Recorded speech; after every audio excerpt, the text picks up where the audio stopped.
Good evening. Life on the রোডের একটা নতুন ভিডিওতে তোমাদের প্রত্যেককে স্বাগত। তো আজকে আমরা চলেছি বিহার এবং ঝাড়খণ্ডের বর্ডারে অবস্থিত একদম একটা অফবিট জায়গায়, মতি ওয়াটারফলস। এবং আমরা সেখানে আজকে একদম যাচ্ছি কিন্তু ট্রেনের জেনারেল কামরায়। তো আমি আর সুভাষ দা একসঙ্গে রাত 11:20 পদাতিক এক্সপ্রেসে চড়ে বসেছি। এখান থেকে শিয়ালদা ছেড়ে আপাতত আস্তে আস্তে ট্রেন বেরোচ্ছে এবং আমরা সোজা এখান থেকে গিয়ে নামবো রামপুরহাটে। রামপুরহাট থেকে আমাদের ট্রেন চেঞ্জ করে যেতে হবে সাহেবগঞ্জের দিকে, এবং সাহেবগঞ্জ থেকে টোটো রাস্তায় 10 থেকে 15 মিনিটে আমরা পৌঁছে যাব মতি ওয়াটারফলস। তো স্টে টিউন, সঙ্গে থাকো, দেখা হচ্ছে মতি ওয়াটারফলসে।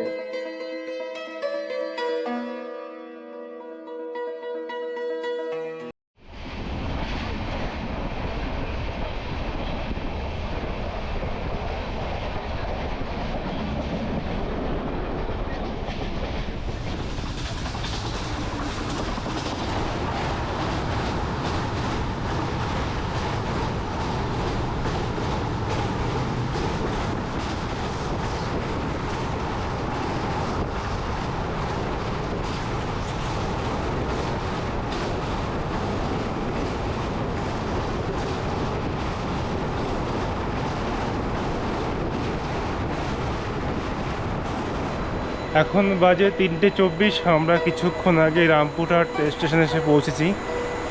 তো এখান থেকে আবার আমরা সাহেবগঞ্জের টিকিট কেটে নিয়েছি। কিছুক্ষণ পরেই আসছে ট্রেন, ওখান থেকে আমরা ছোট গাড়ি আছে। ছোটো গাড়ি হয় তোমার সামনে যেতে হবে না পিছনে যেতে হবে।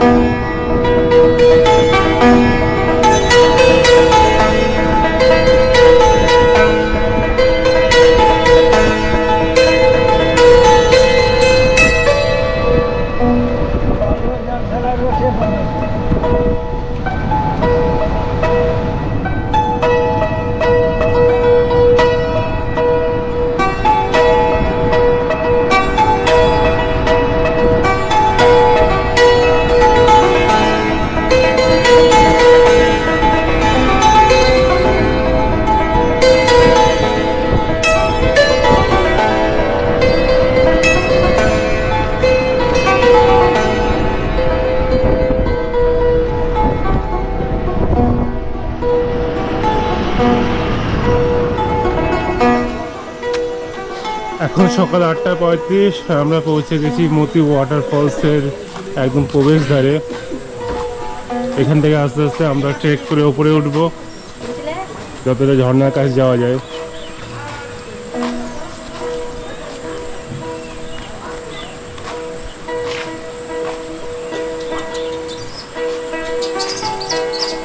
কালকে আমাদের সারা রাত ট্রেনে ঘুম হয়নি, তো শরীরটা খুব টায়ার্ড রয়েছে। সুভাষ দা বলো। কিচ্ছু বলার নেই, আমি আর সেকেন্ড দিন আর ইয়ে থেকে আসবো না। সুভাষ দা বলছে জেনারেলে আসবো না। না, জেনারেলে আসার তো একটা এক্সাইটমেন্ট ছিলই, কিন্তু ঘুমোতে পারিনি, একদমই ঘুমোতে পারিনি আমরা কেউ। এইবারই শুরু, এবারই শেষ, আর হবে না। তো নেক্সট টাইম আবার আমরা ফ্রি যাবো আমাদের একদম স্বতন্ত্র। বাইক হচ্ছে the best. Bike is the best. তো অবশ্যই আমরা চেষ্টা করবো আরেকবার আসার। আর বাইকে না আসাতে রাস্তার ফুটেজগুলো খুব একটা পাওয়া যায়নি। মানে আমরা যে উঁকি মারছিলাম টোটো থেকে, অসাধারণ কিছু ফুটেজ ছিল, কিন্তু সেই ভিউটাই ক্যামেরাবন্দি করা সম্ভব হয়নি। তো এখন এখান থেকে হেঁটে হেঁটে যাচ্ছি, সামনে দেখা যাচ্ছে ঝর্ণাটা। এখান থেকে গোপ্রোতে আসছে কিনা বুঝতে পারছি না। তো আমরা আরও সামনে এগিয়ে যাব। তো দুদিকে কিন্তু পাহাড়ের মাঝখান দিয়ে উপত্যকা, একটা অসাধারণ একটা ভিউ, খুবই সুন্দর লাগছে। সুভাষ দা মনে হচ্ছে আজকে বেশি কিছু বলবে না, বলার শক্তি নেই। দেখা যাক। সামনে সম্ভবত টয়লেট কমপ্লেক্স। আমরা সকালের আমরা মুহূর্তে খুব টয়লেটটা খুব প্রয়োজন। তো ফ্রেশ হবো, ফ্রেশ হয়ে বাকি ট্রেকটা করবো। স্টেডিয়াম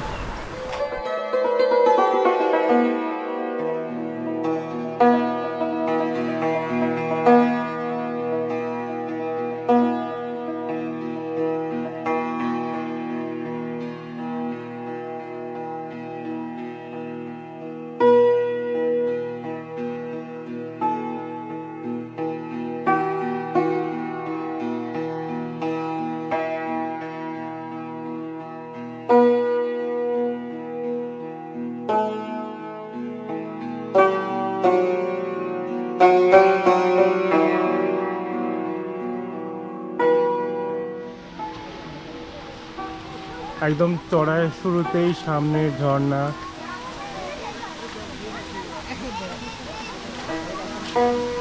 এখান থেকে খুব সুন্দর দেখাচ্ছে।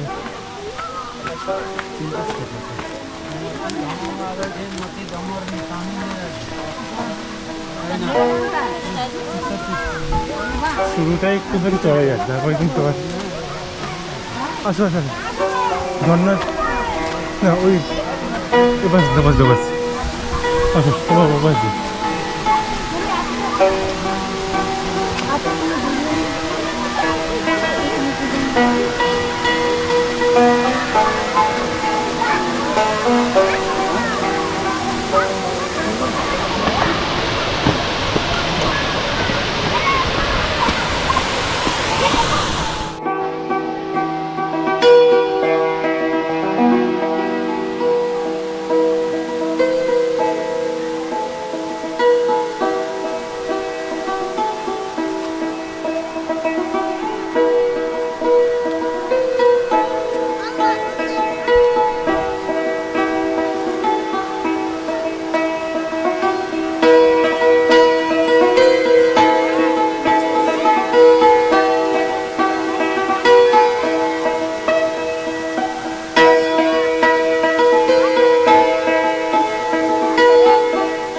দুদিকের পাহাড়ের মাঝখান দিয়ে এই সুন্দর ঢালু রাস্তা বেয়ে আমরা নিচে চলেছি এবং এই পরিবেশের যে একটা সবুজ তা রয়েছে তা অত্যন্ত উপভোগ্য। গতকালকের জার্নির যে ক্লান্তি আমাদের শরীরে মুখে একটা ছাপ এনে দিয়েছিল তা প্রায় অবশেষে চলে গেছে এবং আমরা পৌঁছে গেছি মতি ঝর্ণার খুব কাছে। তো এখানে স্নান করে নেব, তারপরেই আমরা আস্তে আস্তে প্রবেশ করব মহাদেবের সেই গুহা মন্দিরে, যেখানে পুরো শ্রাবণ মাস ধরেই প্রচুর পুণ্যার্থী মহাদেবের মাথায় জল ঢালার জন্য এখানে আসে, তাদের শ্রদ্ধা জ্ঞাপন করে। প্রচুর ভক্তগণ রয়েছে আজকেও। আজ এই বছরের শ্রাবণ মাসের শেষ সোমবার, তো আমরা এই শেষ সোমবারে এসে উপস্থিত হয়েছি। তো সামনেই রয়েছে মতি ঝর্ণার সেই জল, এখানে রয়েছে মহাদেবের গুহা মন্দির। এই শ্রাবণ মাসে প্রচুর মানুষ এই মন্দিরে শিবলিঙ্গে জল ঢালতে আসে। তো থ্যাংক ইউ। কেমন লাগলো অবশ্যই কমেন্ট করে জানিও। Thank you.